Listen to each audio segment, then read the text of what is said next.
जय शिवराय मित्रांनो, मी आत्ता आहे पारमध्ये आणि पारच्या इथे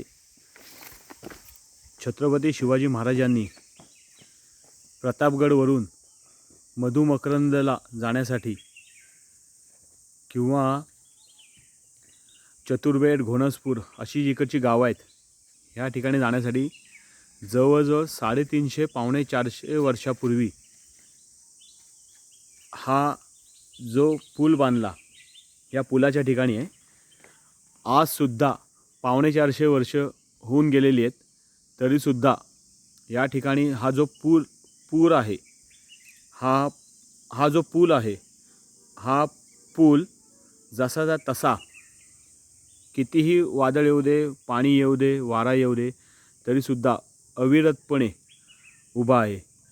छत्रपती शिवाजी महाराजांचं जे इंजिनिअरिंग होतं याचा हे उत्तम उदाहरण म्हणजे हा पार येथील असलेला छत्रपती शिवाजी महाराजांनी बांधलेला असा हा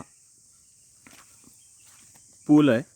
आणि ह्या पुलाचं वैशिष्ट्य जर बघितलं तर कितीही मोठं झाड येऊ दे, कितीही मोठं दगड येऊ दे, तरीसुद्धा यातून आरामात या ठिकाणावरनं ते दुसऱ्या साईडला जाऊ शकतं. समोर एक उदाहरण आपल्याला बघायला मिळतं आहे की हे जे झाड आहे हे झाड या ठिकाणी अडलेलं आहे. त्याच्यानंतर ही जी झाडं आहेत ही झाडं या ठिकाणी आढळलेली आहेत, तरीसुद्धा ह्या पुलाला अजूनसुद्धा कुठेही भगदाड किंवा कुठेही त्याचा चिरा हा ढासळलेला नाही आहे.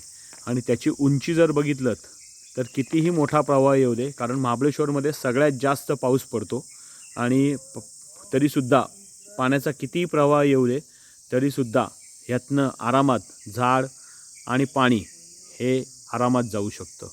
असा हा इंजिनिअरिंगचा एक उत्तम उदाहरण असलेला हा पार येथील हा शिवकालीन दगडी पूल अवश्य बघा.